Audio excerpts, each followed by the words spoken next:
तो इस अध्याय का नाम है कर्मयोग। जैसा कि आप सभी जानते हैं, योग शब्द आजकल बहुत प्रचलित हो गया है। हम एक्सरसाइज करते हैं, व्यायाम करते हैं, हाथ पैर इधर-उधर हिलाते हैं और उसी को योग समझ लेते हैं। लेकिन योग का अर्थ होता है युक्त होना। तो हमको युक्त किससे होना है? भगवान से युक्त होना है। कैसे युक्त होना है? कर्म के द्वारा। तो कर्म के द्वारा अगर हम भगवान से युक्त हो जाते हैं, जुड़ जाते हैं, तो उसको कर्म योग कहते हैं। इंद्रियों के भोग से रहित होकर भगवान के लिए कर्म करना है, सेवा करना है। तो जैसे आप मैथ्स वगैरह सब्जेक्ट पढ़ते हैं तो उसमें भी योग सिखाते हैं। तो उसमें योग क्या होता है? 1 + 1 = 2 या 3 + 2 बराबर जो है उसका योग हो जाता है 5 और 5 + 5 = 10। तो इस तरह से जो यहाँ पर जो योग की गतिविधियाँ होती हैं, वो भगवान के लिए नहीं होती हैं, वो संसार के लिए होती हैं। लेकिन जो योग हम पढ़ रहे हैं यहाँ पर, वो योग ऐसी क्रिया है, ऐसी गतिविधि है जो भगवान की सेवा के लिए होती है और इसीलिए इसको कर्म योग कहा जाता है। कर्म और कर्मयोग दोनों अलग-अलग है। कैसे? अभी हम समझते हैं इस चीज़ को कि कर्म, पहले तो हम बात करते हैं कर्म योग और कर्मकांड की। तो कर्म योग और कर्मकांड एक समान नहीं होता है। कर्मकांड का तात्पर्य होता है कि देवी-देवताओं की पूजा या सेवा करना या आत्महित, इंद्रिय भोग के लिए, जबकि कर्म योग इसके बिल्कुल विपरीत है। यह लगातार प्रयास में परमेश्वर को खुश करने की और सेवा करने के लिए होता है। तो कर्म कांड को और हम कर्मयोग को एक समान समझ लेते हैं, लेकिन ऐसा नहीं है। कर्म कांड जो होता है वो हम अपने स्वार्थ के लिए करते हैं। जब हम किसी चीज की चाहना करते हैं जो भौतिक होता है, तो हम उसके लिए जो प्रयास करते हैं वो कर्म कांड कहलाता है। जबकि कर्मयोग क्या होता है? हमारा प्रयास भगवान को खुश करना होता है, उनकी सेवा करने का होता है, अपनी सेवा करने का नहीं होता है। तो ये दोनों में कर्मयोग और कर्मकांड में फर्क होता है। तो जो पहला श्लोक यहाँ पर आ रहा है, अर्जुन उवाच ज्यायसि चेत कर्मस्ते मता बुद्धि जनार्दन तत्की कर्मणि घोरे मा नियोज्यसि केशव। अर्जुन ने कहा, हे जनार्दन, हे केशव, यदि आप बुद्धि को सकाम कर्म से शेष समझते हैं तो फिर आप मुझे इस घोर युद्ध में क्यों लगाना चाहते हैं? तो यहाँ पर हम बताना चाहते हैं आपको कि कर्म जो है वो 3 प्रकार के होते हैं। एक अच्छे कर्म होते हैं, जो किसी की मदद के रूप में करते हैं, जैसे हम किसी को भोजन दे देते हैं, किसी को धन देते हैं, किसी को शारीरिक सहायता देते हैं, किसी बूढ़े को सड़क पार करा देते हैं, किसी असहाय के सामान को सही जगह पहुँचा देते हैं। और बुरे कर्म होते हैं जो शास्त्र के विपरीत होते हैं, जैसे चोरी करना होता है, धोखा देना होता है, कपट करना होता है, किसी से धन ले लेना होता है। तो अच्छे बुरे कर्म तो आप जानते ही हैं, लेकिन इसके अलावा एक और कर्म होता है जिसे हम कर्म योग अर्थात कृष्ण की भक्ति में कर्म करना, कृष्ण भावना भावित कर्म करना कहते हैं। तो आप में से कई लोग सोच सकते हैं कि अच्छे कर्म करो, पुण्य देने वाले कर्म करो, बुरे कर्म मत करो, बस इतना ही ठीक है। ये कृष्ण भावना भावित कर्म करने की क्या आवश्यकता है? तो हमें सुखी रहने के लिए जो है वो केवल अगर हम कर लेते हैं अच्छे कर्म, तो वो ही पर्याप्त होते हैं। तो हमें क्या जरूरत है कि हम कृष्ण भावना भावित कर्म को करें। तो कृष्ण भावना भावित कर्म, वैसे हम जब साधारण बातचीत करते हैं तो हम कहते हैं कि कर्म ही पूजा है और कर्म ही करना चाहिए हमको। अगर हम कर्म कर लेते हैं तो फिर उसके अलावा हमें और किसी चीज की जरूरत नहीं, अच्छे कर्म करते रहो, बस यही हम हमारे अंदर आता रहता है। लेकिन यहाँ पर ये बताया जा रहा है कि जब हम कर्म को पूजा की श्रेणी से ऊपर ले जाते हैं, यानी कि हम भगवान की तरफ ले जाते हैं, तो वो कर्म योग बन जाता है। अगर हम कर्म की चर्चा हम पिछले अध्याय में भी कर चुके हैं, दूसरे अध्याय में भी इसकी चर्चा हुई थी, लेकिन अब इस अध्याय में कर्म योग के बारे में विस्तार में बताया जाएगा, इसलिए इस अध्याय का नाम कर्म योग रखा गया है। क्योंकि पहले लगातार जब अर्जुन पूछ रहे हैं, उनसे सवाल कर रहे हैं, तो उस सवालों में जो है वो आता है उनके प्रश्न से कि हम अर्जुन से कहते हैं कि योगी बनो, और कर्म करने के लिए उनको प्रेरित करते रहते हैं कि आप योगी भी बनिए और कर्म भी करिए। तो यहाँ पर अर्जुन थोड़े से भ्रमित हुए से लगते हैं, क्योंकि अर्जुन ज्ञान योग, कर्म योग और भक्ति योग को सुन चुके हैं दूसरे अध्याय में। अब भगवान से भक्ति में कर्म करना उनको आसान लग रहा है, और कह रहे हैं कि ये प्रयास अगर किया जाता है तो इसमें थोड़ी सी भी हानि नहीं होती है। तो स्वल्पमय से धर्मस्य त्रायतो भयतो मयात्। तो यदि भगवान की भक्ति ही श्रेष्ठ हो जाती है तो आप हमें युद्ध में अर्थात सकाम कर्म में क्यों लगाना चाहते हैं, ये अर्जुन प्रश्न पूछ रहे हैं भगवान से। तो सकाम कर्म क्या होता है? पहली बात, सकाम कर्म वो होता है जो शास्त्रों से सम्मत तो होता है, परंतु उसमें फल की आशंका बनी रहती, फल की आशा भी बनी रहती है और भोग की इच्छा भी बनी रहती है। तो जो युद्ध कर रहे हैं अर्जुन, वो समझते हैं कि युद्ध तो हम राज्य की अभिलाषा से कर रहे हैं, तो ये कर्म भी सकाम कर्म हो जाएगा। तो अर्जुन कहते हैं कि जब भक्ति श्रेष्ठ है तो मैं वही करूंगा, युद्ध क्यों करूं। और तो लोग साधारण ये समझ लेते हैं, जो साधारण भाषा में ये समझ लेते हैं कि भक्ति करने का मतलब है कि चुपचाप एक स्थान पर बैठ जाओ और भगवान का नाम लेते रहो। लेकिन जो ये भी चलिए ठीक है कि हाँ, हम एकांत स्थान में बैठ जाते हैं और भक्ति करते रहते हैं, लेकिन भक्ति निष्क्रियता या जड़ता नहीं है। कर्तव्य का त्याग कर देना भक्ति नहीं मानी जाती है। जैसा कि यहाँ पे अर्जुन ने प्रश्न पूछा हुआ है कि सकाम कर्म क्यों करें हम, जब भक्ति करके ही हमारा काम चल जाता है। दूसरा श्लोक आता है, व्यामिश्रेण वाक्येन बुद्धिमोह्यसीव मे तदेकं वद निश्चिन्त्य येन श्रेयो हमानुप्याम्। तो यहाँ पर अर्जुन जो है वो कह रहे हैं कि आपके व्यामिश्रित उपदेशों से मेरी बुद्धि मोहित हो गई है, अतः कृपा करके निश्चय पूर्वक मुझे बताएं कि इनमें से मेरे लिए सर्वाधिक श्रेयस्कर क्या होगा। अर्जुन कहते हैं, प्रश्न पूछते हैं कि आपने ज्ञान योग बता दिया, भक्ति योग बता दिया, कर्म योग बता दिया, सब बात तो आपने बोल दी, तो तदैकम वद, एक बात बोलिए, कि वो भी एक बात कैसी बोलिए जो कि मेरे लिए सर्वाधिक श्रेयस्कर हो, जो मेरे लिए श्रेयस हो।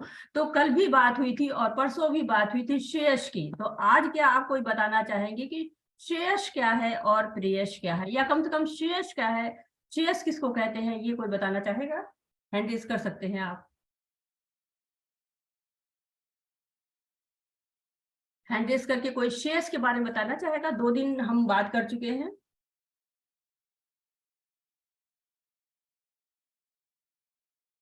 सुनीता माता जी, आप अनम्यूट कर सकते हैं। माता जी किया मैंने। अक्षत प्रभु जी, आपको मैंने अनम्यूट किया है। बताइए प्रभु जी। माता जी, इसका जो है लॉन्ग टर्म गोल्स या लॉन्ग टर्म अचीवमेंट हम कह सकते हैं, जो लंबे समय तक रहेंगे। जी हाँ, बिल्कुल जो है आपने सही कहा है कि जो लॉन्ग टर्म अचीवमेंट है उसको हम श्रेयस कहते हैं, और प्रेयस क्या है, शॉर्ट टर्म अचीवमेंट को कहते हैं।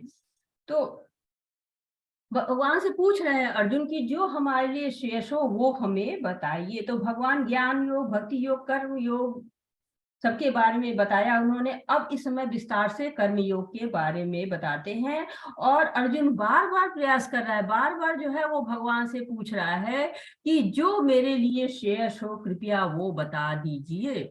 श्री भगवान वाच, लोकोऽस्मिन् द्विविधा निष्ठा पुरा प्रोक्ता मया नघ, ज्ञान योगेन संख्याना कर्म योगेन योगिना। श्री भगवान ने कहा, हे निष्पाप अर्जुन, मैं पहले ही बता चुका हूं कि आत्म साक्षात्कार का प्रयत्न करने वाले 2 प्रकार के पुरुष होते हैं। कुछ इसे ज्ञान योग द्वारा समझने का प्रयत्न करते हैं, तो कुछ भक्तिमय सेवा के द्वारा।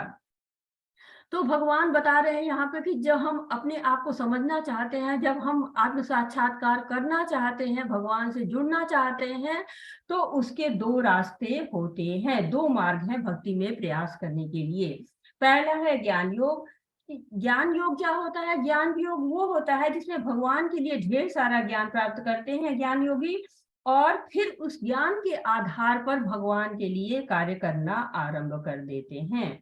जबकि दूसरी विधि होती है कर्म योग, अर्थात कर्म के द्वारा भगवान को जानना, ये हो जाता है आपको कर्म योग। ऐसे जैसे आप कोई यंत्र खरीद के लाते हैं, आजकल बाजार में जो भी काफी सारे इलेक्ट्रॉनिक्स आइटम मिल रहे हैं, उनको जब आप ले आते हैं तो उनके साथ आपको मैनुअल मिलता है और उस नियम के अनुसार, उस मैनुअल के अनुसार आप उसको चलाने का प्रयास करते हैं और सफल भी होते हैं।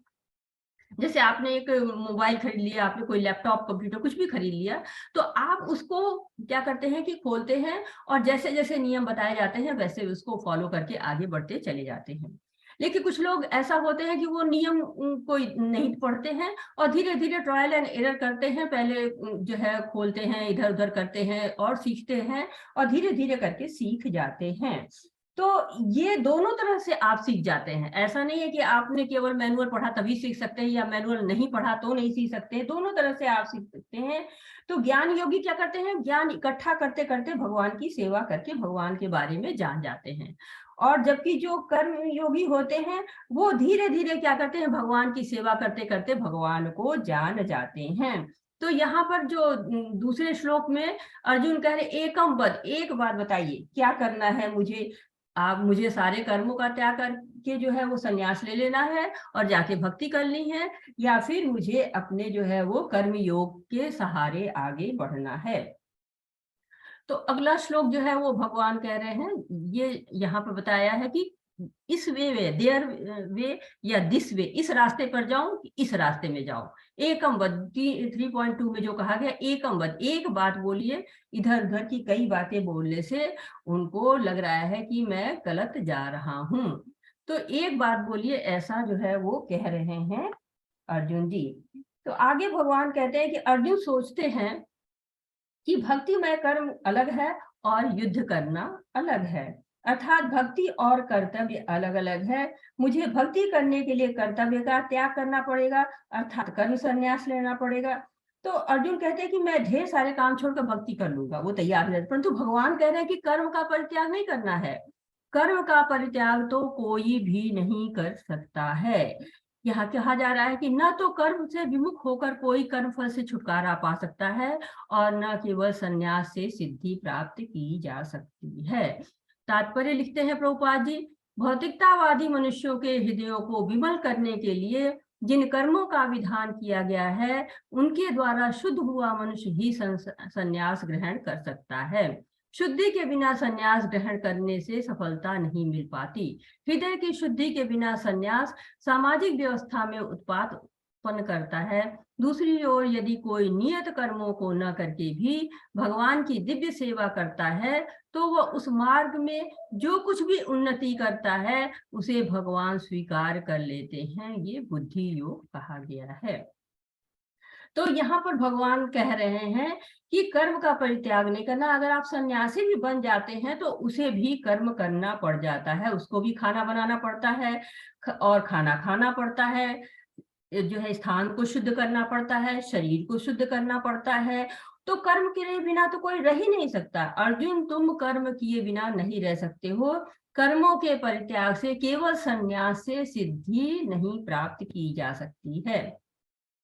तो संन्यास का मार्ग, जैसे अर्जुन सोच रहा है कि सब कुछ त्याग करके भक्ति करूं, परंतु संन्यास के लिए हृदय शुद्ध होना चाहिए, जैसा कि तात्पर्य में प्रभुपाद जी कह रहे हैं। जब तक ऐसा नहीं होता है तब तक हम संन्यास ग्रहण नहीं कर सकते।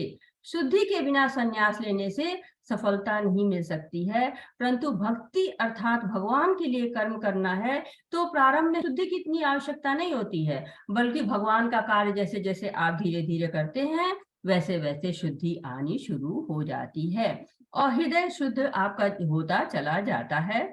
जब आप होता है कि आप बीमार पड़ जाते हैं, तो बीमार पड़ते हैं तो दवा लेते लेते ठीक हो जाते हैं। दवा जैसे जैसे असर करती है आपकी बीमारी दूर भागती जाती है, खत्म होती जाती है और आप जो है वो स्वस्थ हो जाते हैं। आप दवा खाने के लिए बीमारी का ठीक होने का इंतजार नहीं करते हैं। उसी तरह से आपको भक्ति के लिए पहले शुद्ध होने की जरूरत नहीं पड़ती है। लेकिन अगर आप संन्यास लेना चाहते हैं तो पहले शुद्धि करना आवश्यक है।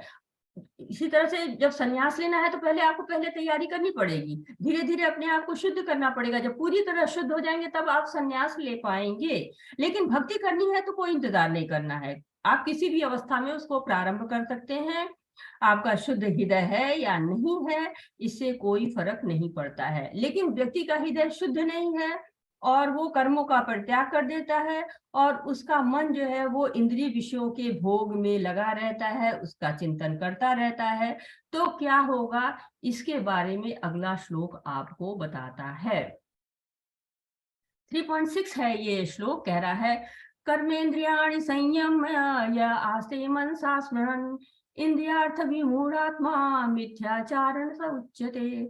जो कर्मेंद्रियों को वश में तो करता है, परंतु जिसका मन इंद्रिय विषयों का चिंतन करता रहता है, वह निश्चित रूप से स्वयं को धोखा देता है और मिथ्याचारी कहलाता है। तो कितनी बड़ी बात भगवान ने कह दी है कि ऐसे लोग तो होते हैं जो कर्मों का परित्याग कर देते हैं और एकांतवास में चले जाते हैं। वो जैसे कि कहा जाता है ना कि छोड़ो घर द्वार चलो हरिद्वार, तो लोग केदारनाथ, बद्रीनाथ, हिमालय जैसे पर्वतों पर या नदियों के किनारे जहां भी एकांत जगह उनको मिलती है, वहां पर एकांतवास करते हैं। वो ऐसी जगह पहुंच जाते हैं जहां पर कोई इंद्रिय भोग की चीजें नहीं होती, उपलब्ध नहीं होती हैं, लेकिन मन में इच्छा रहती है। अब मन में जैसे कि पहले रसगुल्ला खाया हुआ है तो स्वाद तो मालूम है, अब याद आ रहा है कि हाय रसगुल्ला कहाँ गया, हाय रसगुल्ला कहाँ गया। तो ये जो इच्छा है, कृत्रिम जो भोग की इच्छा है, लेकिन हम कृत्रिम रूप से अपनी इंद्रियों को वश में कर लेते हैं, तो चिंतन तो चलता रहता है कि हाँ जो है जब मिल जाएगा तो खाएंगे, जब होगा। तो ये क्या करता है, ये आपका शरीर और आपका मन दोनों भोग के चिंतन में लगा हुआ है, तो पतन तो निश्चित है। जैसे कि आप लोगों ने दूसरे अध्याय में कल पढ़ा था कि ध्यायते विषयान पुंसा, 8 जो है वो स्तर बताए गए थे कि उसमें सबसे पहला ही स्तर यही था कि चिंतन करते करते पतन तक पहुंच जाना। तो सब कुछ त्याग करके अवसर जैसे ही आपको मिलता है, वैसे ही अगर आप इंद्रिय भोगों की तरफ जो है लालायित हो जाते हैं, इंद्रिय भोगों की तरफ आगे बढ़ जाते हैं, तो वह आपके पतन का रास्ता शुरू हो जाता है। तो किसी को याद है कि पतन के 8 स्टेप जो बताए गए थे वो क्या है, कोई बता सकता है? किसी को याद है कल पतन के 8 जो है वो स्टेप बताए गए थे, कोई बता सकता है?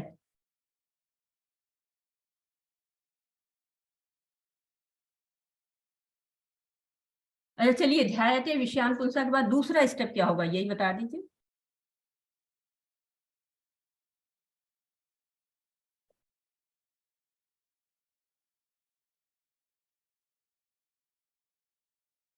चलिए कोई बात नहीं है। अब जो है वो ध्यायते विषयान पुंसा, जैसे भी कोई भी मिलता है जो है वो विषय, कोई भी सामान हम देखते हैं, किसी चीज को हम देख लेते हैं कि हाँ, गलत चीज को देख लेते हैं, अच्छी चीज को देख लेते हैं, और वो बार बार हमारे पास जो है वो हमको दिखाई देती है और हमारे चिंतन में आती रहती है, तो वो चीज क्या हो जाती है, हमको आसक्ति की तरफ आगे बढ़ाती है। और जो है कल के जो 8 स्टेप है उनको आप याद करिएगा, उनको बारे में आप सोचिएगा, तो आपको याद आएंगे और आप जो है वो उसको फिर से समझ सकेंगे। तो कहते हैं कि जब तक हृदय शुद्ध ना हो जाए तब तक हम संन्यास नहीं ले सकते, और जो ऐसा करते हैं तो शरीर की क्रियाओं को हठ पूर्वक रोक देते हैं, पर मन को वश में नहीं कर पाते। भगवान ऐसे लोगों को मिथ्याचारी कहते हैं। जैसे क्या होता है कि जब घर में लोग व्रत रखते हैं पर चिंतन चलता रहता है कि आज क्या खाएंगे, और वो भगवान की बातें तो कम करते हैं, लेकिन उनके चिंतन अपने आप चलता है कि हाँ आज जो है व्रत है तो ये बना लेंगे, ये व्रत है तो वो बना लेंगे। तो ऐसे लोग कृत्रिम तरीके से अपने मन को, शरीर को वश में रखते हैं, और ऐसे लोग मिथ्याचारी कहलाते हैं। और जैसे ही अवसर मिलता है वो भोग के लिए तत्पर हो जाते हैं, तो इस तरह उनका पतन हो जाता है। और क्योंकि जो है पहले विषयों का चिंतन होता है, फिर उसके प्रति आसक्ति बढ़ती है, फिर काम बढ़ता है, फिर क्रोध बढ़ता है, फिर सम्मोह होता है, फिर स्मरण शक्ति का ह्रास होता है, बुद्धि का नाश होता है और पतन हो जाता है। तो इसलिए जो धर्माचरण का जो दिखावा करना है ये केवल मिथ्याचार है। ऐसे जैसे बगुला पानी में खड़ा हो रहता है और ऐसे लगता है कि ध्यान कर रहा है, और जैसे ही कोई मछली दिखती है वो उसका शिकार कर लेता है, इसीलिए उसको बगुला भगत कहा जाता है। ऐसा ही त्याग बहुत से लोग करते हैं, कहते हैं इस दिन ये नहीं खाएंगे, उस दिन वो नहीं खाएंगे, इस महीने में ये नहीं खाएंगे, लेकिन अवसर ढूंढते रहते हैं, गिनते रहते हैं कब महीना खत्म हो और कब हम खाना शुरू कर दें। 1 दिन रह गया, 2 दिन रह गया, 4 दिन रह गए, तो ये कौन सा त्याग है? ये कृत्रिम त्याग कहलाता है। ऐसे ही भागवतम में एक बड़ी सुंदर सी कहानी है, आप लोगों में से बहुत से लोगों ने शायद सुनी है, जड़ भरत की कहानी। किसी ने सुनी है जड़ भरत की कहानी? कोई हैंड रेज करे, जड़ भरत की कहानी सुनी है? भागवतम में आती है ये कहानी, और इसमें जड़ भरत जी का बड़ी जो है वो सुंदरता से वर्णन किया गया है। ये एक राजा थे और बहुत ही प्रसिद्ध राजा थे और भक्त भी थे, और इनके पास बहुत ऐश्वर्य था। इनका विचार आया एक बार कि क्यों ना हम इस राजपाट को छोड़ें और राजपाट छोड़ के और चलते हैं, कहीं नदी के किनारे आश्रम बनाएंगे, कहीं एकांत वास करेंगे और वहां पर हम भगवान की भक्ति करेंगे। लेकिन हृदय पूरी तरह शुद्ध नहीं हुआ है। अब वहां जाके उन्होंने भक्ति शुरू की, बहुत अच्छे से भक्ति चल रही थी, और भक्ति चलते चलते क्या हुआ कि उनको एक हिरण को एक शिकारी मार रहा था। वो डर के मारे हिरण भाग रही थी, वो मादा हिरण थी, और मादा हिरण जो है वो नदी में कूद पड़ती है और डर के मारे वहीं उसका गर्भपात हो जाता है, एक बच्चा होता है और माँ हिरण मर जाती है। अब जड़ भरत जी को उस हिरण के साथ मोह हो जाता है, और उस जो है वो हिरण के साथ वो क्या करते हैं कि रहते हैं, और वो जब भी भक्ति करते हैं उनको हिरण का ही ध्यान आता जाता है। वो हिरण के बारे में चिंतन करते हैं कि उसको खाना मिला कि नहीं, उसको पानी मिला कि नहीं, कहीं उसको कोई शेर वगैरह मार न दे। इस तरह के चिंतन में वो लगातार लगे रहते हैं, और धीरे धीरे उनकी भक्ति छूटती जाती है और वो जो है हिरण के समय साथ ही ज्यादा समय व्यतीत कर लेते हैं। और एक समय ऐसा आता है कि वो उनकी मृत्यु हो जाती है, और वो हिरण के बारे में सोते सोते ही उनकी मृत्यु होती है, इसलिए उनको जो अगला जन्म मिलता है वो हिरण का ही मिलता है। लेकिन चूंकि वो बहुत बड़े भक्त थे तो उनको याद रहता है कि हाँ, हमारे जो है वो ये कर्म थी, इसकी वजह से मुझे ये हिरण का शरीर मिला है। तो उनको याद रहने के कारण जो है वो समझ जाते हैं कि मैंने गलत किया है, मुझे इस तरह की आसक्ति में नहीं पड़ना था। जब हिरण बड़ा हो गया तो मुझे उसको छोड़ देना चाहिए था, वो अपनी सुरक्षा खुद ही कर लेता। तो फिर वो उसी समय बहुत शांत पड़े रहते हैं और उनको याद रहता है। तो तीसरा जन्म उनको मिलता है मनुष्य का, और वहां पर फिर वो अपनी भक्ति करते हैं और भगवत धाम को प्राप्त होते हैं। तो जो भक्तिमय सेवा की बात हम लोग कर रहे थे कि भक्तिमय सेवा जब हम करते हैं तो हमको किसी भी शुद्धता की आवश्यकता नहीं होती है, भक्ति करते करते हम शुद्धता के स्तर पर पहुंच जाते हैं। तो भगवान के लिए कर्म क्यों करें? तो 3 तरह के जो कर्म बताए गए, अच्छे कर्म, बुरे कर्म और कृष्ण भावना भावित कर्म। तो इस संसार में हम अच्छे कर्म करके भी रह सकते हैं, पर कर्म तो करना ही पड़ेगा। तो जीव जब कर्म करने के लिए बाध्य है तो कर्म है तो कर्म बंधन भी हो जाता है, और इससे मुक्ति के लिए क्या करना चाहिए, इसके लिए अब आगे बात हो रही है कि अच्छे कर्म अर्थात पुण्य कर्म, बुरे कर्म अर्थात पाप कर्म। तो जो भी कर्म करो कर्म बंधन तो होगा ही, बंधन है तो बांधेगा ही। तो कैसे हम जो है ऐसे कर्म करें कि जो है जो परिणाम आए वो हमारे लिए अच्छे हों। पाप कर्म करेंगे तो उसके परिणाम आएंगे, तो उसके बारे में तो सबको ज्ञात है, पर पुण्य कर्म कैसे हमको बांधते हैं ये भी हमें जानना है। तो जब हम अच्छे कर्म करते हैं अर्थात पुण्य कर्म करते हैं तो उससे उतना पुण्य मिलता है, और उस पुण्य से हम उच्च लोक की प्राप्ति करते हैं। जैसे कि कुछ पुण्य किए तो आपको स्वर्ग की प्राप्ति हो गई, परंतु स्वर्ग में आप उतने समय ही तक रह सकते हैं जितने आपने पुण्य कर्म किए हैं। वहां के बाद वहां से पुनः आपको फिर वापस आना पड़ता है, और जब पुण्य आपका क्षीण हो जाता है तो पुनः आपको इस धराधरती पर आना पड़ता है। तो स्वर्ग लोक कोई स्थायी जगह नहीं होती है, वहां से अभी पुण्य का जो लेखा जोखा आपका है जैसे ही समाप्त हो जाता है, आपकी वहां रहने की अवधि भी समाप्त हो जाती है। पुनरपि जन्मम पुनरपि मरणम, बार बार जन्म लेते हैं और बार बार मरते हैं। तो अच्छे काम करने का पुरस्कार मिलता है, बुरे कार्य करने का दंड मिलता है। तो कर्म संसार से बांधते हैं, पर भगवान के लिए जो कर्म किया जाता है वो हमको संसार से नहीं बांटता है। हर कार्य का परिणाम निश्चित होता है, लेकिन भक्ति में कर्म जो है वो हमें भगवान की तरफ ले जाते हैं। जैसे बैंक में कोई क्लर्क होता है तो वो पैसा लेकर सभी को जो है वो पैसा लेता है और बैंक में जमा कर देता है और सभी को उस बैंक से पैसा देता है। लेकिन बैंक की नॉलेज के बिना अगर वो ऐसा करता है तो वो सजा का पात्र होता है। ऐसे ही कोई समाज में किसी को मार देता है तो उसको दंड मिलता है, लेकिन पुलिस किसी अपराधी को मार देता है तो उसको सजा नहीं मिलती, क्योंकि वो सरकार के नियम के अनुसार कार्य करता है। तो ये भक्ति के कार्य में कोई जो है नियम नहीं होता, इसलिए कोई बंधन भी नहीं होता है। भगवान जो है वो भक्ति में भाव देखते हैं, कोई नियम बंधन को नहीं देखते हैं। तो इस तरह से हम जो है देख रहे हैं कि भगवान के लिए कर्म करना चाहिए और भगवान के लिए कर्म करके हम बंधन से मुक्त हो सकते हैं। तो यहाँ पे कहा है कि श्री विष्णु के लिए यज्ञ रूप में कर्म करना चाहिए, अन्यथा कर्म के द्वारा इस भौतिक जगत में बंधन उत्पन्न होता है। अतः हे कुंती पुत्र, उनकी प्रसन्नता के लिए अपने नियत कर्म करो, इस तरह तुम बंधन से सदा मुक्त हो जाओगे। अतः भगवान विष्णु की प्रसन्नता के लिए कर्म करना चाहिए। इस जगत में किए जाने वाला अन्य कोई कर्म बंधन का कारण होगा, क्योंकि अच्छे तथा बुरे कर्मों के फल होते हैं और कोई भी फल कर्म करने वाले को बांध देता है। अतः कृष्ण विष्णु को प्रसन्न करने के लिए कृष्ण भावना भावित होना होगा, और जब कोई ऐसा कर्म करता है तो वह मुक्त दशा को प्राप्त रहता है। यही महान कर्म कौशल है और प्रारंभ में इस विधि में अत्यंत कुशल मार्गदर्शन की आवश्यकता होती है। यज्ञों के द्वारा प्रसन्न होकर देवता भी तुम्हें प्रसन्न करेंगे और इस तरह मनुष्य तथा देवताओं के मध्य सहयोग से सबों को संपन्नता प्राप्त होगी। यज्ञ से मनुष्य के खाद्य पदार्थ शुद्ध होते हैं और शुद्ध भोजन करने से मनुष्य जीवन शुद्ध हो जाता है।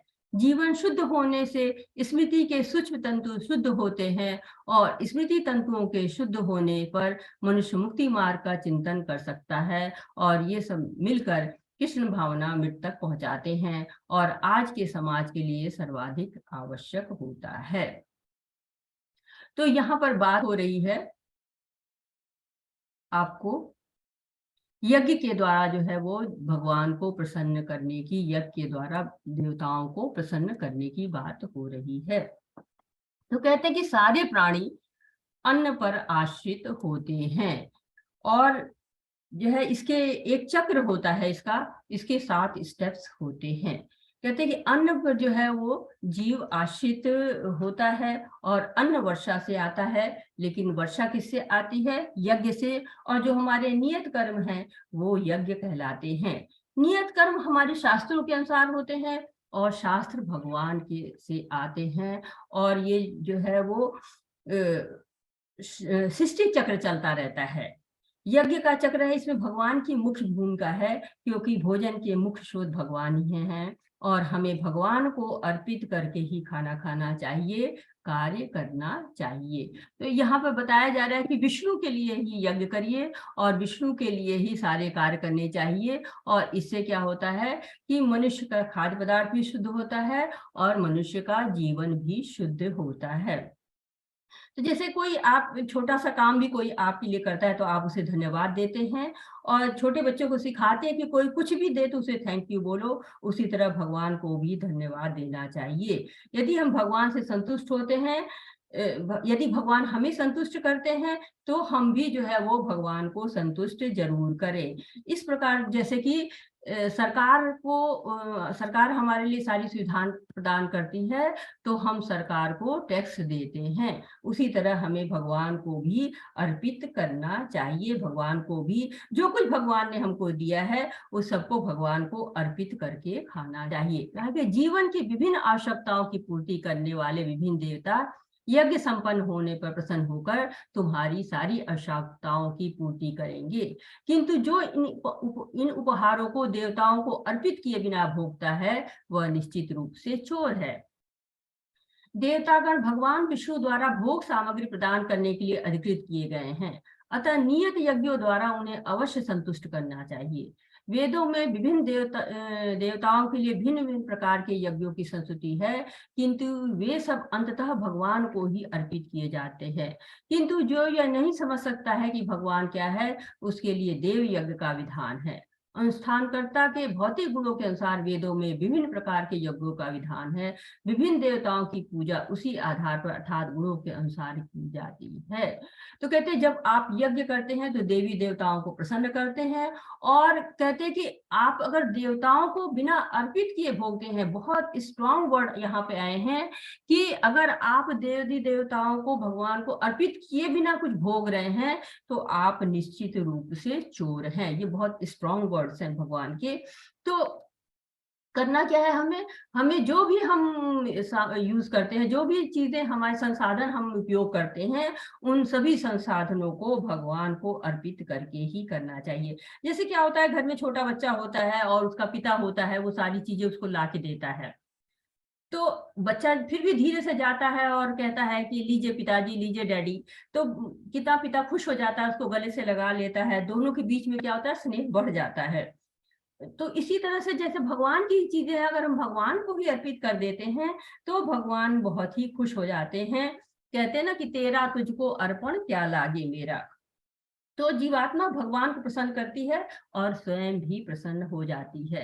तो इसमें देवी देवताओं के लिए बात की है कि अगर आपकी कोई भौतिक इच्छाएं हैं, अगर आप भौतिक इच्छा रखते हैं, तो आपको विभिन्न देवी देवताओं के लिए यज्ञ करना चाहिए। और देवी देवताओं के लिए यज्ञ करने का विधान, जब देवी देवता खुश हो जाते हैं, प्रसन्न हो जाते हैं, तो जो भी आवश्यकताएं होती हैं उनकी पूर्ति देवी देवता करते हैं। इसलिए उनकी जो आप प्रसन्नता है, आपकी जो आवश्यकता है, उसके अनुसार आपको यज्ञ उनके लिए करना चाहिए। यज्ञ शिष्टाशिनः संतो मुच्यन्ते सर्किल विषये भुज्यते ते त्वघं पापा ये पंचात्यः कारणात्। भगवान के भक्त सभी प्रकार के पापों से मुक्त हो जाते हैं, क्योंकि वे यज्ञ में अर्पित किए हुए भोजन प्रसाद को ही खाते हैं। अन्य लोग जो अपनी इंद्रिय सुख के लिए भोजन बनाते हैं, वे निश्चित रूप से पाप खाते हैं। तो यहाँ भी एक बहुत ही स्ट्रॉन्ग वर्ड आया है कि जो लोग भगवान को बिना भोग लगाए, बिना अपने इंद्रिय सुख के लिए, अपने भोग के लिए सब चीजों का इस्तेमाल करते हैं, जो यहाँ पर भगवान ने आपको दिया हुआ है, उन सब चीजों का अगर आप स्वयं के लिए ही उपयोग कर रहे हैं और भगवान को अर्पित नहीं कर रहे हैं, तो आप जो है वो निश्चित रूप से पाप खा रहे हैं। तो कहते हैं कि जैसे गंगा स्नान के लिए जाते हैं, तो जब हम वहां गंगा में स्नान करते हैं तो उंगली से जो है वो गंगा को जल उठाते हैं और गंगा माता को ही अर्पण करते हैं, सूर्य को अर्पण करते हैं। तो उससे गंगा माता के ऊपर तो कोई फर्क नहीं पड़ता है, लेकिन आपकी शुद्धि हो जाती है। तो इसी तरह से यहाँ पे कहा जाए कि अगर आपको कोई भी गतिविधि आप भगवान के लिए करते हैं तो भगवान प्रसन्न हो जाते हैं। यदि हम खाना खाते हैं, भगवान को अर्पित करते हैं, तो भगवान को वो पहले आपने क्या उनको अर्पित किया, खाना अर्पित किया, लेकिन जैसे ही वो आपके पास उनके पास आ जाता है, वैसे उसमें आध्यात्मिक गुण हो जाते हैं और वो प्रसाद बन जाता है और वो हमें भौतिक बंधनों से मुक्त कराता है। तो भक्ति करने का अर्थ कतई ये नहीं है कि भक्ति हम कर रहे हैं तो ये अर्थ बिल्कुल नहीं कि हम पुण्य कामों को छोड़ दें, ऐसा बिल्कुल नहीं कहा गया है। ये है, आगे हम ये इनके बारे में और बात करेंगे। पहले आते हैं हम अगले श्लोक पे। कहते कि सारे प्राणी अन्न पर आश्रित हैं, जो वर्षा से उत्पन्न होता है। वर्षा यज्ञ संपन्न करने से उत्पन्न होती है और यज्ञ नियत कर्मों से उत्पन्न होता है। तो परमेश्वर जो यज्ञ पुरुष अथवा समस्त यज्ञों के भोक्ता कहलाते हैं, सभी देवताओं के स्वामी हैं। और जिस प्रकार शरीर के अंग पूरे शरीर की सेवा करते हैं, उसी तरह सारे देवता उनकी सेवा करते हैं। इंद्र, चंद्र और वरुण जैसे देवता भगवान द्वारा नियुक्त अधिकारी हैं, जो सांसारिक कार्यों की देखरेख करते हैं। सारे वेद इन देवताओं को प्रसन्न करने के लिए यज्ञों का निर्देश देते हैं, जिससे वे अन्न उत्पादन के लिए प्रचुर वायु, प्रकाश तथा जल प्रदान करें। तब कृष्ण की पूजा होती है, तो उनके अंग स्वरूप देवताओं की भी स्वतः पूजा हो जाती है। अतः देवताओं की अलग से पूजा करने की कोई आवश्यकता नहीं होती। इस हेतु कृष्ण भावना भावित भगवत भक्त सर्वप्रथम कृष्ण को भोजन अर्पित करते हैं और तब खाते हैं। यह एक ऐसी विधि है जिससे शरीर का आध्यात्मिक पोषण होता है। तो इन 7 स्टेप की बातें बताई गई हैं कि जो सारे प्राणी हैं उनको अन्न पर आश्रित होना पड़ता है। बिना अन्न के उनका जीवन नहीं हो सकता है। और अन्न कहाँ से आता है? जब वर्षा होती है तो अन्न आता है। और जब वर्षा कैसे होगी? जब मानव जो है मनुष्य जन यज्ञ करते हैं, वो संपन्न करते हैं, तो उससे वर्षा होती है। और यज्ञ कैसे होंगे? नियत कर्मों से यज्ञ होते हैं। और नियत कर्म कहाँ से आते हैं? कैसे हम जान सकते हैं नियत कर्मों को? ये एक सृष्टि चक्र है जिसको यहाँ से समझ में आएगा कि यहाँ भगवान है। यहाँ से आपको शुरू किया, जो प्राणी है आपको, ये प्राणी कहाँ से आते हैं? प्राणी यहाँ है। ये प्राणी जो है वो अन्न जो है आश्रित हो जाते हैं, और अन्न वर्षा से उत्पन्न हो जाता है। और वर्षा कैसे होती है? यज्ञ से होती है। यज्ञ कहते होते हैं नियत कर्तव्यों से होते हैं। और नियत कर्तव्य कहाँ से मिलते हैं? आपको वेदों में लिखा हुआ है नियत कर्तव्यों के बारे में। और ये वेद किसने लिखे हैं? भगवान ने लिखे हैं। तो ये साइकिल ऑफ सेक्रीफाइस या यज्ञ का चक्र है। और ये यज्ञ चक्र जो है क्या करता है? लोगों को क्या प्राणी मात्र के जीवन के लिए बहुत ही आवश्यक होता है। तो बहुत ही आवश्यक है कि हम जो है वेदों के अनुसार जो नियत कर्म कहेंगे, इसको अगर हम उल्टा चलेंगे तो कैसे आपको जो है जो वेदों में नियत कर्तव्य है उनको करने चाहिए। और वो क्या होते हैं? यज्ञ होते हैं। तो यज्ञ से वर्षा होगी, वर्षा से अन्न होगी, अन्न जो है से प्राणी रहे जो है वो उनका सर्वाइवल होगा, उन जीवित रह सकते हैं। और उस अन्न को यदि आप भगवान को चढ़ाते हैं तो भगवान प्रसन्न होते हैं। तो कहते हैं कि किसी देवी देवता की अगर आप पूजा करते हैं तो भी जो उनकी पूजा होती है वो भगवान के पास ही जाती है। कोई भी जो है वो आप किसी भी तरह का कार्य करते हैं, कोई पुण्य कर्म करते हैं, किसी की सहायता करते हैं, किसी को खिलाते पिलाते हैं, तो वो क्या होता है? वो पुण्य कर्म भी आपको आपके फायदे के लिए होता है। लेकिन अगर आप उसको भगवान से जोड़ देते हैं तो वो जो है भगवत सेवा हो जाती है, आध्यात्मिक कार्य हो जाता है। जो इस्कॉन है उसमें भी फूड फॉर लाइफ प्रोग्राम होता है, लेकिन उसमें ऐसे नहीं है जैसे हम किसी भूखे को खाना खिलाते हैं, उसको खाना दे देते हैं, लेकिन उसकी शारीरिक तृप्ति तो हुई है लेकिन आध्यात्मिक तृप्ति नहीं हुई है। इसलिए इस्कॉन में जब किसी को भोजन कराते हैं, उनका एक प्रोग्राम होता है फूड फॉर लाइफ, जो ये सोचता है, उसका उद्देश्य इसलिए है कि हमारे चारों तरफ मंदिर के जितने भी लोग रहते हैं उन लोगों को पेट भर भोजन मिले, वो बिना भोजन के जो है वो न सोने पाए। तो उनको 5 मिनट पहले हरि कीर्तन कराया जाता है, फिर छोटी सी भगवान की कहानी सुनाते हैं, फिर खाना खिलाते। तो ऐसे क्या होता है कि उनकी आध्यात्मिक पूर्ति भी होती है और शारीरिक पूर्ति भी होती है। चूंकि वो भगवान को अर्पित किया भोजन करते हैं तो उनको क्या होता है? शुद्धि भी मिलती है, उनका कल्याण भी होता है। तो जो खिलाया उसका भी कल्याण और जिसने खाया उसका भी कल्याण। तो ये दोनों तरह की सहायता जो है वो हो जाती है। ऐसे अगर कोई बच्चा जैसे है वो खो जाता है, मेले में खो गया, तो उसको आप चुप रहने के लिए टॉफी खिला दें या उसका कोई जो है इधर उधर घुमा दें, उसको कुछ दिला दें, तो क्या होगा? बच्चे को तृप्ति नहीं मिलेगी।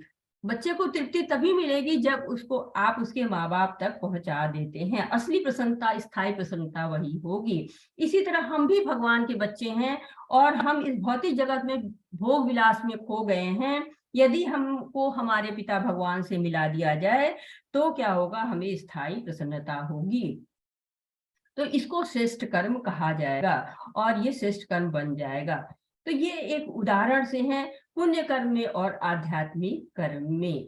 अभी आप कोई ऐसा उदाहरण बता सकते हैं जो पुण्य कर्म को हम आध्यात्मिक कर्म बना सकते हैं? मतलब बहुत से पुण्य कर्म ऐसे हैं संसार में जिनको अगर भगवान से जोड़ दिया जाए तो आध्यात्मिक कर्म बन सकते हैं। तो क्या आप उदाहरण देना चाहेंगे कुछ कि कौन से पुण्य कर्म है जिनको हम आध्यात्मिक कार्यों में बदल सकते हैं? हैंड रेज कर सकते हैं, आप चैट में भी लिख सकते हैं, क्योंकि बहुत सारे उदाहरण हैं और शायद हम उतने ले भी ना पाए। अगर आप सोचेंगे, अगर आप जो है समझने की कोशिश करेंगे, सोचने की, तो आपको मिलेंगे।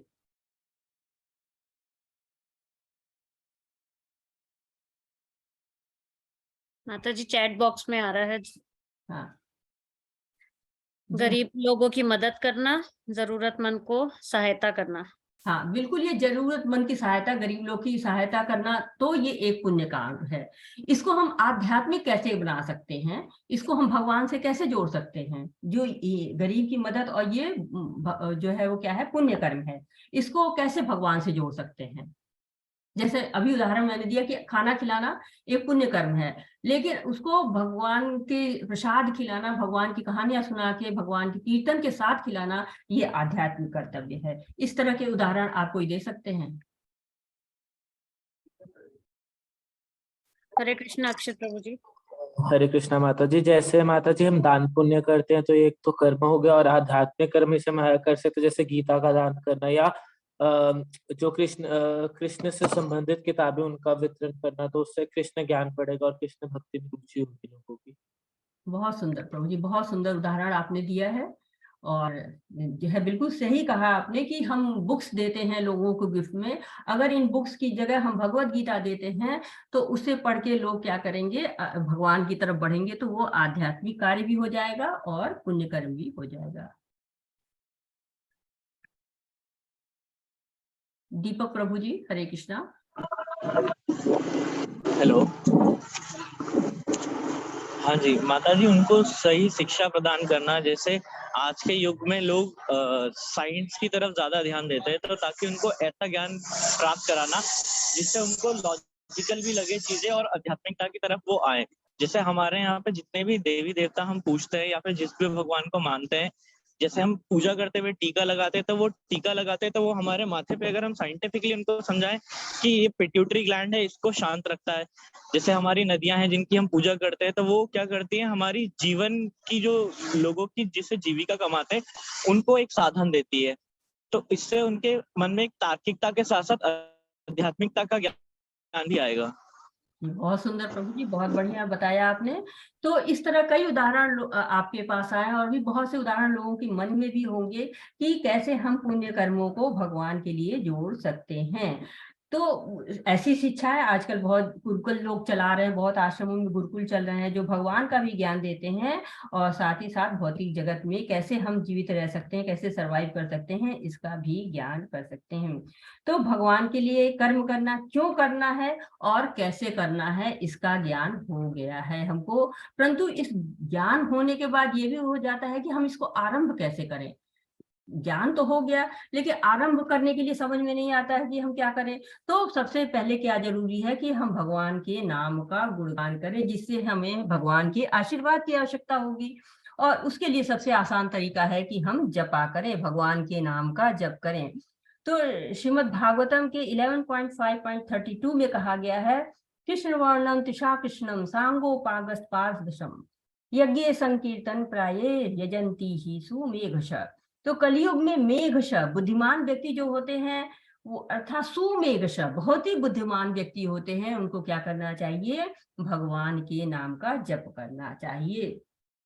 सतो ध्यायते विष्णु, सतयुग में विष्णु का ध्यान करें। तो सतयुग में लोगों की आयु बहुत ज्यादा थी, और करीब जो है वो 1 लाख वर्षों तक वो जीते थे। अब क्या है, धीमे धीमे आयु कम होती जा रही है, कलयुग में तो 100 साल ही जीना बहुत कठिन हो रहा है।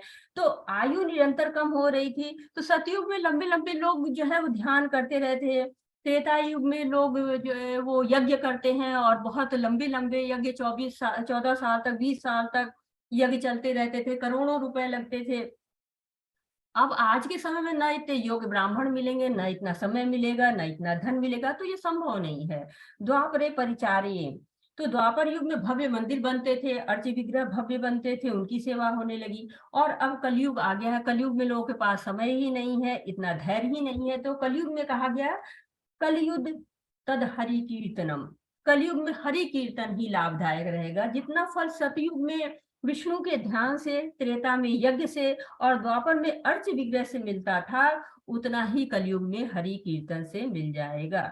तो कलयुग में आप इतने बड़े बड़े काम न भी कर सके, लेकिन तो आप हरि कीर्तन कर सकते हैं। बुद्धिमान लोग जो भगवान की सेवा करना चाहते हैं, भगवान से जुड़ना चाहते हैं, वो लोग हरि नाम संकीर्तन का यज्ञ करेंगे।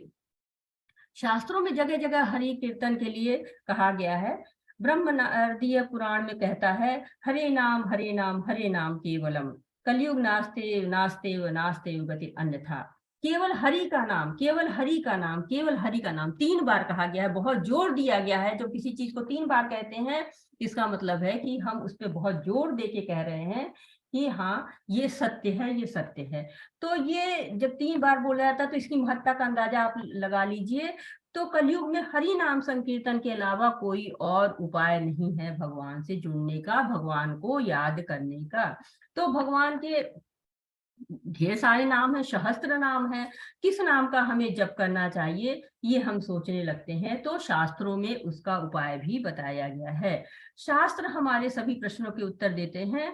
जैसे कि कोई व्यक्ति बीमार पड़ता है तो डॉक्टर आते हैं तो आयु देख के, परिस्थिति देख के, समय देख के, बीमारी देख के दवा देते हैं, लेकिन ढेर सारी दवाएं भी होती है, उसमें से कौन सी दवा उसके लिए उपयुक्त होगी इसका निर्धारण करते हैं। इसी तरह भगवान के नाम के भी सारे के सारे नाम शक्तिशाली हैं और सभी नाम धारण करने के योग है, परंतु एक नाम जो है वो कलयुग में बताया गया है, हरे कृष्णा कृष्णा कृष्णा हरे हरे, हरे रामा रामा रामा हरे हरे। कली संतरा उपनिषद है, उसमें ब्रह्मा जी बोलते हैं इति शोषणा नाम, यानी कि जो ये 16 शब्दों का जो नाम है, कली कलमश नाशनम, ये कलयुग के कलमश का नाश करने वाला है। नत परतर उपाय, इसके अतिरिक्त कोई और उपाय नहीं है। सर्ववेदेषु तिष्ठते, मैंने सारे वेद पढ़ के देख लिए। ब्रह्मा जी वेदों के ज्ञाता है, 4 सिर हैं उनके और वो ज्ञान के भंडार हैं। वो हमें बता रहे हैं कि कलयुग में 16 शब्दों का जो नाम है वही हमें पार लगा सकता है। तो हम जीवात्मा, हमारे पास तो केवल एक ही सर है और उसी में एक ही बुद्धि है और वो भी सारे समय में काम नहीं करती है। हम ज्यादातर बोलते हैं बुद्धि काम नहीं कर रही है, समझ में नहीं आ रहा है। तो हमें किसकी बात सुननी चाहिए? 4 सर वाले ब्रह्मा जी की बात सुननी चाहिए, जिनके पास बुद्धि है और वो कह रहे हैं कि हमें हरे कृष्ण महामंत्र का जाप करना चाहिए। तो भक्ति हमेशा जप करने से प्रारंभ होती है। और आप ये देख रहे हैं ये जप माला है और इस जप माला में 108 मोती होते हैं। तो इसके बारे में मैं आपको थोड़ा और बताना चाहूंगी कि अगर आप देख रहे हैं तो ये आपकी जो है वो माला है, 108 जो है वो है। इसमें ये जो है ये सुमेरु पर्वत है। ये सुमेरु पर्वत पे कहा गया है कि हम बोलते हैं जय श्री कृष्ण चैतन्य प्रभु नित्यानंदा श्री अद्वैत गदाधर श्रीवासादि गौर भक्त वृंदा। तो ये जो है हम इसलिए बोलते हैं क्योंकि जो चैतन्य महाप्रभु है उन्होंने 500 साल पहले इसका हरि नाम का जो है बहुत प्रचार प्रसार किया था और उन्होंने बताया था कि आपको जो है वो हरि नाम जपने से भी मुक्ति मिल सकती है। तो हरे कृष्णा का जाप करते तो पहले सुमेरु पर्वत को हम लेते हैं, इस उंगली को यहाँ करते और धीरे धीरे हरे कृष्णा कृष्णा कृष्णा हरे हरे, हरे रामा राम रामा हरे हरे। तो हम इसको आगे खिसकाते जाते हैं और इस तरह से 108 बार करते हैं तो हमारी एक माला पूरी हो जाती है। और ये जो है वो कम से कम हमको एक माला तो कर लेनी चाहिए इस अवस्था में। और कल से अगर आप लोग पहले जो है वो आ जाते हैं, जुड़ जाते हैं, तो आपको हम साथ साथ में करेंगे जपा। एक माला जप करने में हमको 7 से 8 मिनट लगते हैं, तो उतना समय तो हम दे सकते हैं। इसलिए हम लोग इसको जपा को साथ साथ करेंगे। आप लोग करना चाहेंगे? आप हैंड रेज कर सकते हैं अगर करना चाहें तो कल हम लोग इसके लिए आपको करेंगे।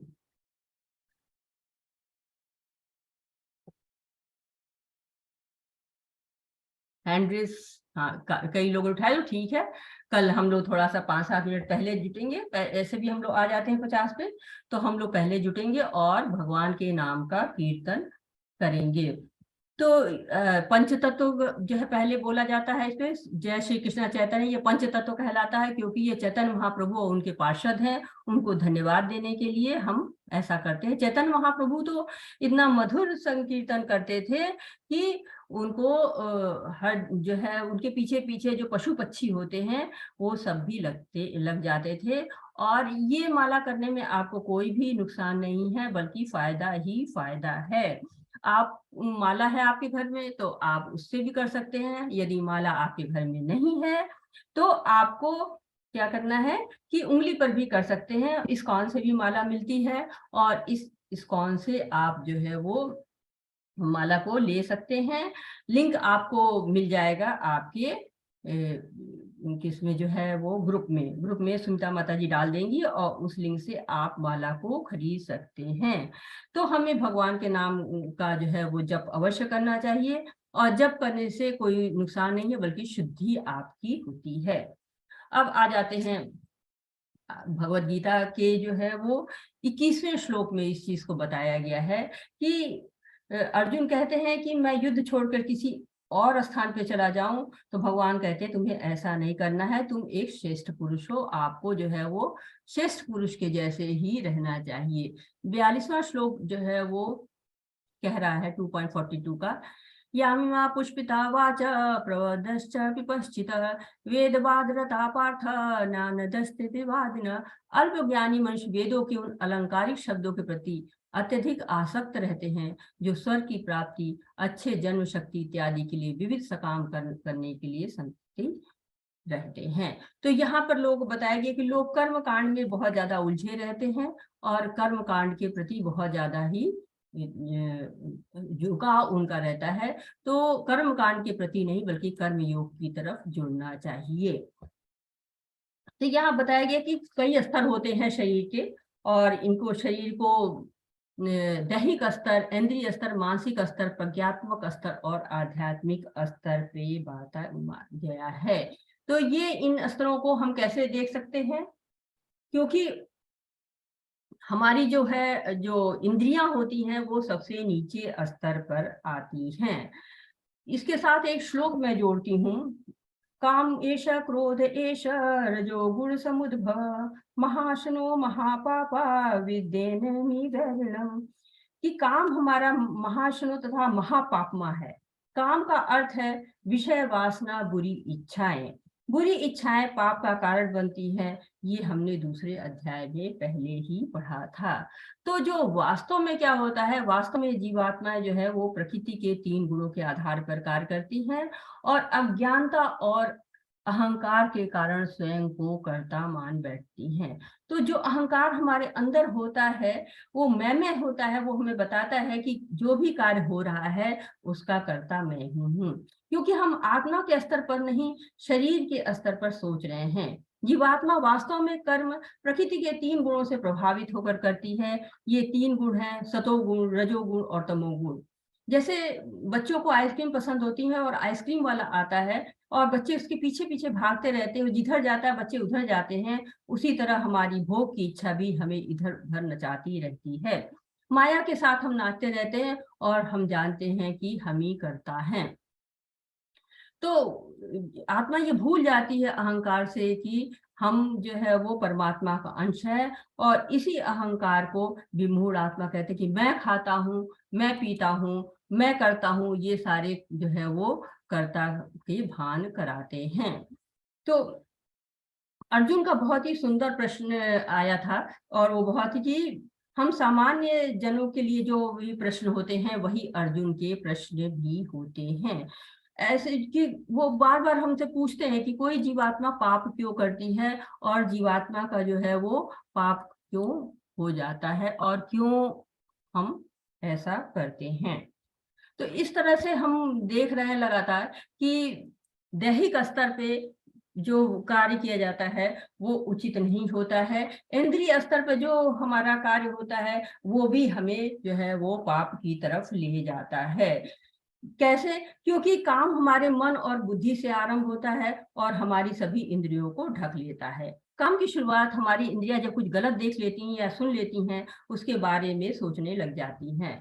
हमारी इंद्रियां 5 घोड़ों की तरह से होती हैं, जैसे अभी दिखाया था कि ये 5 घोड़े हैं, ये हमारी इंद्रियां हैं और ये जो है हमारी 5 इंद्रियां आंख, नाक, कान और त्वचा और जीभ होती है और ये बिल्कुल बेलगाम होती हैं और इनको वश में कौन कर सकता है? इनको वश में केवल मन ही कर सकता है। मन हमारी पांचों इंद्रियों को वश में करते हैं, क्योंकि ये गलत जगह पे जाती हैं तो इनका प्रभाव हमारे मन पर पड़ता है और हमारा मन अनियंत्रित हो जाता है। लगाम किसके हाथ में होती है? सारथी के वश में होती है। और सारथी कौन होती है? ये हमारी बुद्धि होती है। जब हमारा मन दूषित हो जाता है तो उसका प्रभाव बुद्धि पे पड़ता है और गलत बुद्धि के कारण हम अपनी तुलना पदार्थ से करने लगते हैं। हम अपने आप को इंद्रिया, मन, बुद्धि मान बैठते हैं, परंतु हम क्या हैं? कोई बताएगा कि हम क्या हैं? हम मन, बुद्धि, इंद्रिय नहीं है तो हम क्या है? कोई हमें बताएगा? कोई बताना चाहेगा कि हम क्या है? कल हम लोगों ने पढ़ा था कि हम क्या है?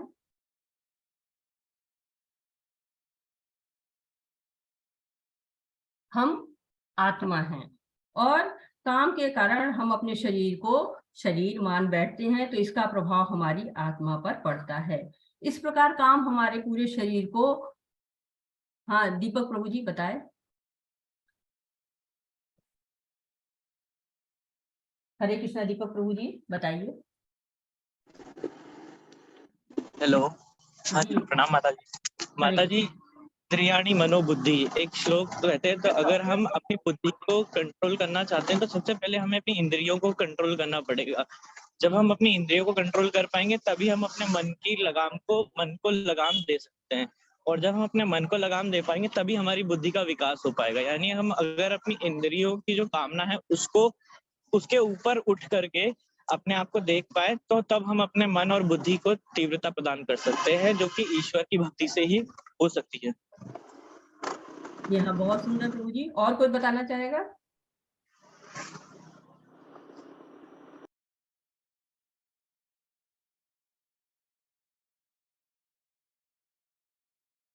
और कोई बताना चाहेगा इसको? बहुत सुंदर प्रभु जी ने बताया है।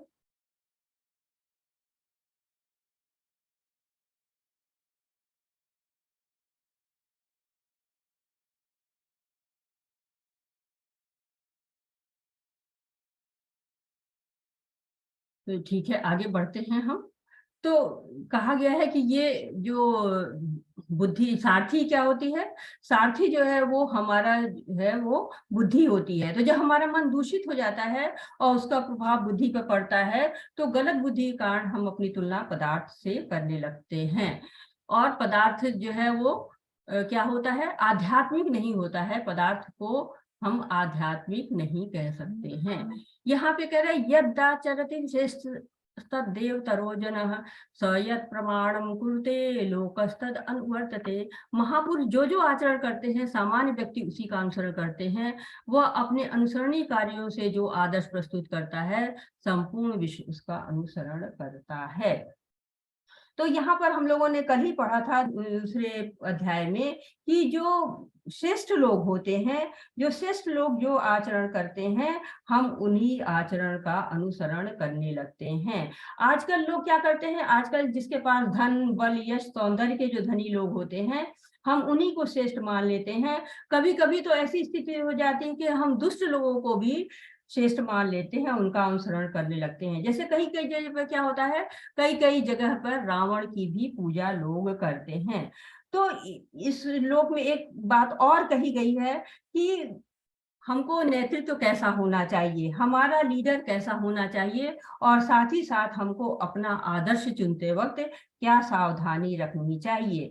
जैसे हम कभी नेता अभिनेता की जो है नकल करने लगते हैं, और नेता अभिनेता की नकल करने से क्या हो जाता है, हम जैसे वो परेशान होते हैं तो हम भी परेशान होना शुरू हो जाते हैं। कोई ना कोई दिन ऐसा आता ही है, क्योंकि सबके जीवन में सुख दुख आता है, और जैसे सुख दुख आते पे हम भी विचलित होने लगते हैं। तो हमें सोच समझ के लीडर का चुनाव करना चाहिए, और सोच समझ के ही हमें कार्य जो है वो आचरण करना चाहिए। महापुरुष का आचरण सभी लोग करते हैं, ये सभी जानते हैं।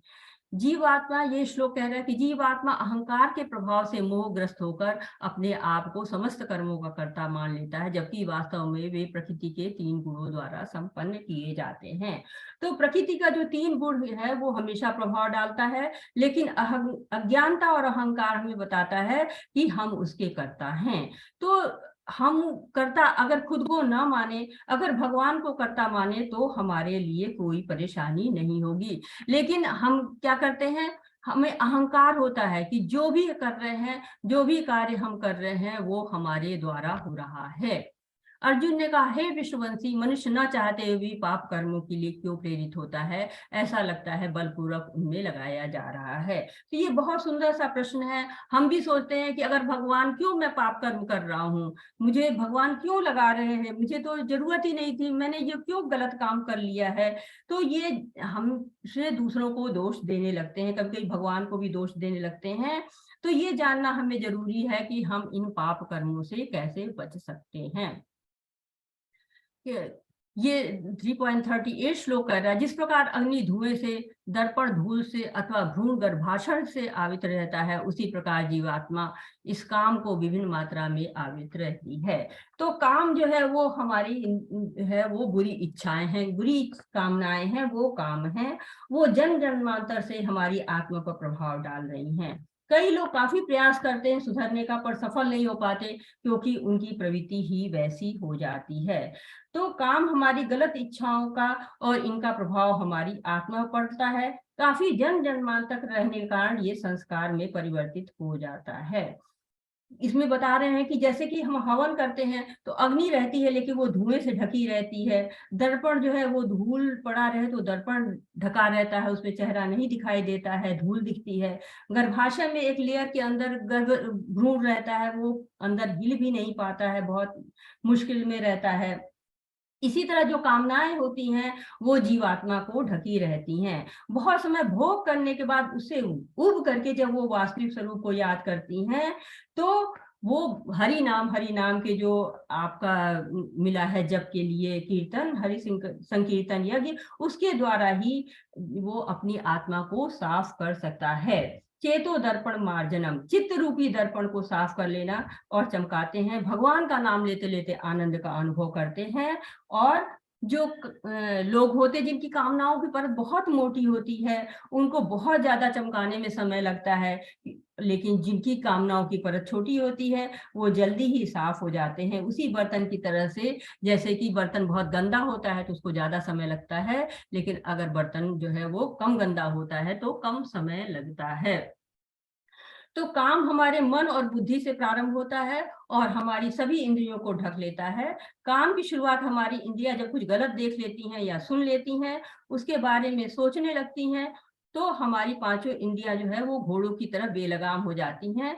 और उन घोड़ों को जो है वो लगाम की तुलना मन से की गई है, और वो ही मन को वश में कर सकता है, मन को अनियंत्रित होने से बचा लेता है।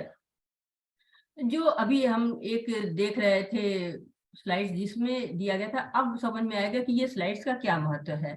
क्योंकि सबसे नीचे हमारी इंद्रियां आती हैं, इंद्रिय स्तर पर रहते हैं, इसके ऊपर हमारा मन होता है जो कि ऊपर आता है। मन जो है वो इंद्रियों को कंट्रोल करता है, और इसके ऊपर बुद्धि आती है जो मन को कंट्रोल करती है, और सबसे ऊपर आध्यात्मिक स्तर आ जाते हैं। तो जब तक हमारी समस्याएं शारीरिक रहती हैं, हमारी चेतनाएं शारीरिक रहती हैं, तब तक हमारी समस्याएं नहीं उलझती हैं, नहीं सुलझती हैं। लेकिन जैसे हमारी चेतना, हमारी बुद्धि आध्यात्मिक हो जाती है, हम अपनी समस्याओं के हल तक पहुंच जाते हैं।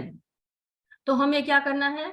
मन, बुद्धि और इंद्रियों के स्तर से ऊपर उठना होगा। जब हम आत्मा के स्तर पे सोचना शुरू कर देंगे, तब हम सही रूप से निराकरण कर सकते हैं।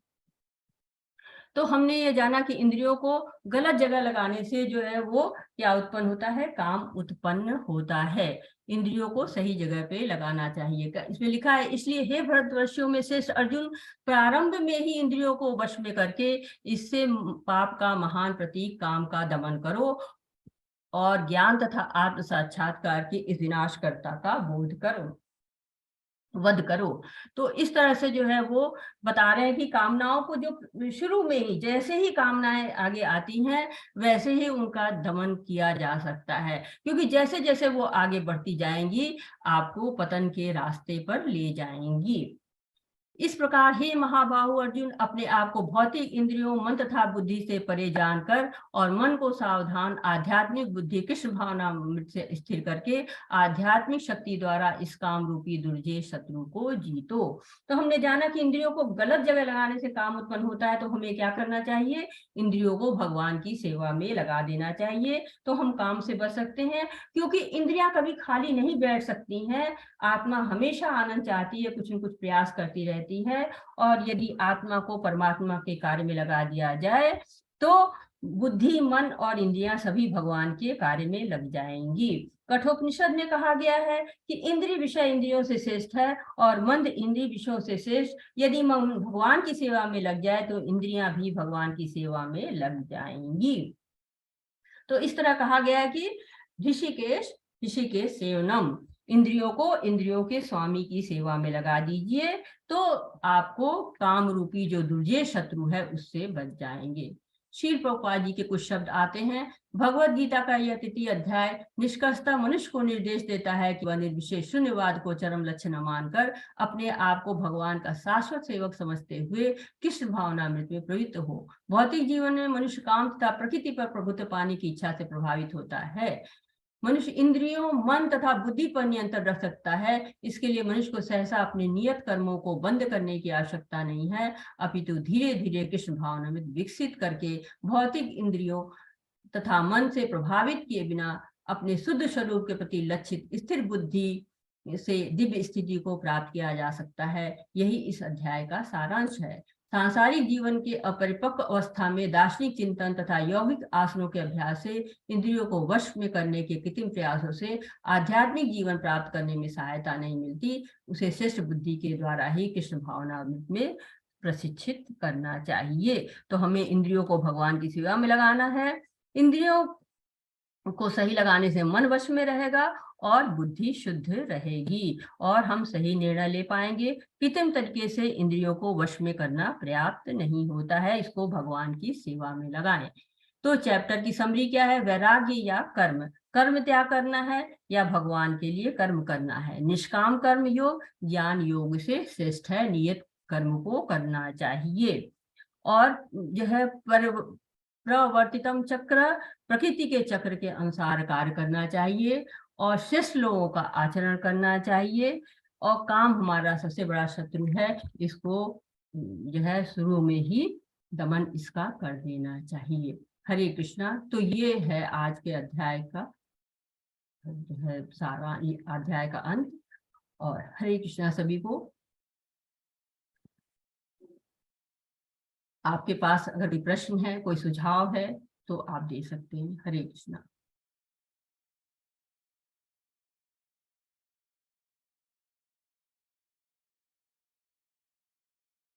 कोई सुझाव है, कोई आपकी सलाह है तो आप दे सकते हैं।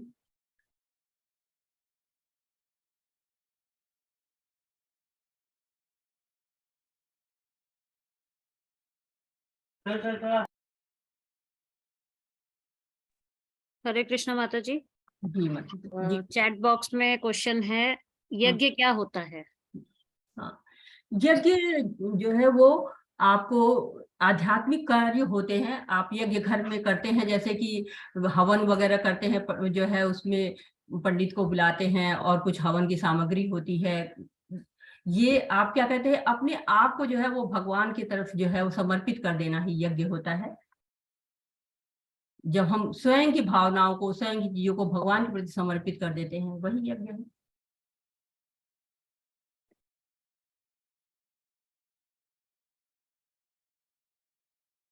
संकीर्तन यज्ञ जैसे हम करते हैं, संकीर्तन यज्ञ को कहा गया है ना कि संकीर्तन यज्ञ क्या है, हम अपने आप को भगवान के प्रति समर्पित कर देते हैं। माता जी प्रणाम। माता जी एक वो था कि जिससे ग्रुप का लिंक है ना, तो ये लिंक ग्रुप में एक बार आ सकता है, ताकि मेरे 1-2 दोस्त हैं वो भी ज्वाइन करना चाहते हैं, लेकिन मैं उनको ग्रुप का लिंक नहीं बता पा रहा हूँ। प्रभु जी, ये सुमिता माता जी आपकी मदद करेंगी। सुमिता माता जी, कैसे इनको दिया जा सकता है लिंक? आप सुमिता माता जी से लिंक ले सकते हैं। माता जी अभी तो 3 क्लासेस हो चुकी हैं, डे 3 हमारा, तो बेटर है कि नेक्स्ट बैच जो आएगा नेक्स्ट मंथ उसमें अगर रजिस्टर करा ले तो। हाँ, लेकिन जुड़ सकते हैं माता जी, सुन तो सकते हैं, फिर अगली बार रजिस्टर करा लेंगे। मैं लिंक, आप मुझे मैसेज कर दीजिएगा प्रभु जी, लिंक मैं आपको भेज दूंगी। ठीक है माता जी, आप धन्यवाद। ज्वाइनिंग लिंक भी फॉरवर्ड कर सकते हैं, आपका जो ग्रुप में ज्वाइनिंग लिंक आता है रोज क्लास का, अच्छा, हाँ जी, हाँ उसे जी, आप हाँ जी। उनको फॉरवर्ड कर दीजिए, तो उससे भी वो लोग ज्वाइन कर सकते ज्वाइन हैं। कर सकते हैं। हाँ, वो ज्वाइन तो कोई भी कर सकता है। हाँ, रजिस्टर आप जब चाहे तब करा सकते हैं। और एक से ज्यादा बार भी आप इस कोर्स को कर सकते हैं, क्योंकि ये कोर्स मतलब समझने में थोड़ा मुश्किल जब होती है, जैसे जैसे भगवान से जुड़ते हैं और भी ज्यादा मन लगना शुरू हो जाता है, तो फिर और ज्यादा समझ में आता है। क्योंकि भगवत गीता तो भगवान की वाणी है, उसको समझने के लिए थोड़ा सा तो चाहिए, समय चाहिए। कई कई बार लोग करते हैं इस कोर्स को, तो आप एक से ज्यादा बार भी कर सकते हैं। माता जी चैट बॉक्स में है दमन और पतन का एग्जैक्ट मीनिंग क्या होता है? दमन का मतलब होता है कि आप किसी को दबाते हैं, आप किसी को जबरदस्ती करते हैं किसी के साथ। और पतन का अर्थ होता है कि आप स्वयं गिरते चले जाते हैं, नीचे की ओर जाना। पतन, नीचे की ओर चले जाते हैं आप, आपकी जो स्थिति है आप वहां पे नहीं रहते हैं, तो उसको पतन कहते हैं। आप जिस स्थिति पर रहना चाहते हैं या जो आपकी स्थिति है, आप क्या कहते हैं, क्या जानवर जैसे बिहेव करने लगे, तो ये पतन हो जाता है। अगर आप इंसान होकर जानवर बन जाते हैं तो ये पतन है आपका।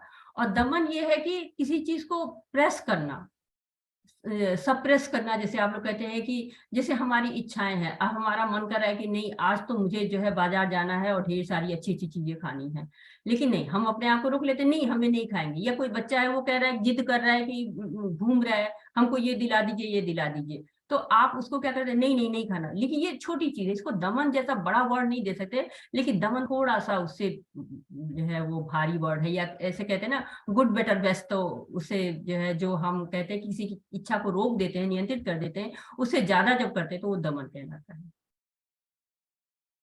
हरे कृष्ण। माता जी नेक्स्ट है, आपने कहा था यज्ञ संपन्न होने से वर्षा होती है, वे कैसे? हाँ, यज्ञ संपन्न होते क्योंकि देवी देवता प्रसन्न होते हैं, और देवी देवता जब प्रसन्न होते हैं तो वो आपकी जरूरत की चीजें देते हैं आपको। जैसे वर्षा क्या है, वर्षा होती है तो अन्न उत्पन्न होता है, तो अन्न आपकी जरूरत है। जब आप जो है देवी देवताओं को प्रसन्न करते हैं तो वो आपको उसके बदले में वर्षा देते हैं।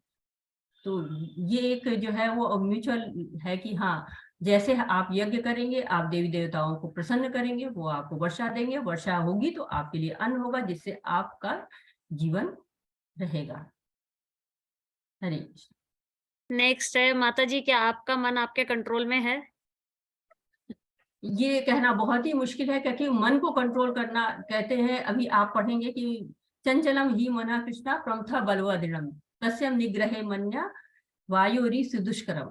तो मन इतना चंचल है कि वायु के समान जो है वो चलता है, इतना चंचल है। अर्जुन ने भी कहा है कि चंचल है मन, ये जो श्लोक है ये अर्जुन ने बोला हुआ है।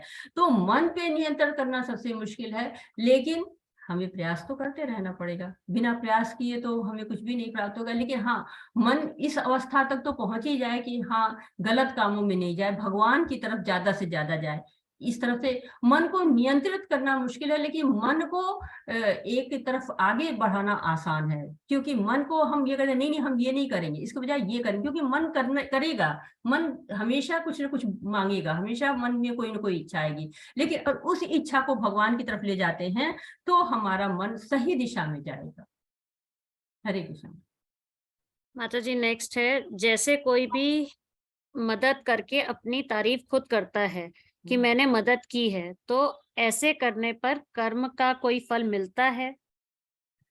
अभी ये सब की बातें सब होंगी, ये सारे फल बताए जाएंगे कि आप क्या करते हैं। जब आप अपनी प्रशंसा स्वयं कर रहे हैं तो आप रजोगुण में हैं, और रजोगुण से करने के बाद कितना पुण्य कर्म आपको मिल रहा है कितना नहीं, ये सब आगे आपको पता चलेगा कि जो है हमको। तब आप सोचेंगे कि आपको क्या करना है, आपको रजोगुण में रहना है या उससे ऊपर उठ के सतोगुण में जाना है, या और उससे भी ऊपर शुद्ध सतोगुण में जाना है। ये आप जो है वो कर पाएंगे फैसला। लेकिन आप कभी भी इस चीज को बहुत अच्छा तो नहीं मानते हैं कि हाँ हमने मदद की और उसके बाद हम उसका गाना हमेशा गाते रहें। इसको आप भी अपने जो भौतिक जीवन में अच्छा नहीं मानते हैं। हरे कृष्णा। माता जी एक मंगलाचरण के लिए क्वेश्चन है, जो आरंभ में संस्कृत में कहते हैं वो क्या है, वो मुझे जानना है। हाँ माता जी, ये पूरा जो है वो मंगलाचरण भगवत गीता में भी लिखा हुआ है स्टार्टिंग में, और साथ ही साथ हम लोग महामंत्र भी बोलते हैं। तो जैसे जैसे आप यहाँ पे आएंगी आपको वो महामंत्र भी मिलेगा, और भगवत गीता यथारूप अगर आपके पास होगी तो उसमें आगे की तरफ संस्कृत के जो श्लोक हैं वो लिखे हुए हैं और उनका मीनिंग भी लिखा हुआ है हिंदी में, तो आप उसको अच्छी तरह समझ सकते हैं। ये गुरु की जो है ये कहा जाता है कि ओम अज्ञान तिमिरांधस्य ज्ञानांजन शलाकया, कि मतलब आप हमको जो अज्ञान है उसको हमारे खत्म करके हमको ज्ञान दीजिए। आप पढ़ेंगे उसको तो पूरा बहुत अच्छा लगेगा आपको पढ़ के। आप भगवत गीता यथारूप आपके पास नहीं है तो उसको मंगा लीजिए। और यहाँ रहते आते आपको पंच तत्व, अभी जो आपको मिलेगी स्लाइड पीपीटी उसमें पंच तत्व लिखा हुआ है, तो पंच तत्व के बारे में भी आपको जानकारी हो जाएगी। हरे कृष्ण। माता जी मंगलाचरण का वीडियो और ऑडियो भी मैं डाल दूंगी ग्रुप में। ये तो बहुत ही अच्छा करेंगे। देखिए माता जी आप जो है आप उसका ऑडियो वीडियो भी ले लेंगे तो आपको अच्छा लगेगा, आप उसको सीखेंगे भी, हम लोगों ने भी सीखा है, आप भी सीखेंगे। हरे कृष्ण। माता जी क्वेश्चंस नहीं है और आप हमको कोई सुझाव भी दे सकते हैं अगर आप चाहें तो, जो है वो सभी लोग, कोई अगर आपका सुझाव है या कि कैसे आपको क्लास में और भी ज्यादा रुचि आए और आप उसको करना चाहें तो वो भी आप हमें दे सकते हैं, और हम आपके सुझावों को जो है वो फॉलो करेंगे, उसका अनुसरण करेंगे। वाचा कल्पतरुभ्यश्च कृपा सिन्धुभ्य एव च पतितानां पावनेभ्यो वैष्णवेभ्यो नमो नमः। अनंत कोटि वैष्णव वृंद की जय, शील प्रभुपाद की जय, सारे भक्तों की जय। हरे कृष्णा। आपका बहुत बहुत धन्यवाद जुड़ने के लिए और मुझे बहुत शांतिपूर्वक अच्छी तरह से सुनने के लिए। हरे कृष्णा। हरे कृष्णा माता जी। हरे कृष्णा। सुविधा माता जी आपको बहुत बहुत धन्यवाद। हरे कृष्णा।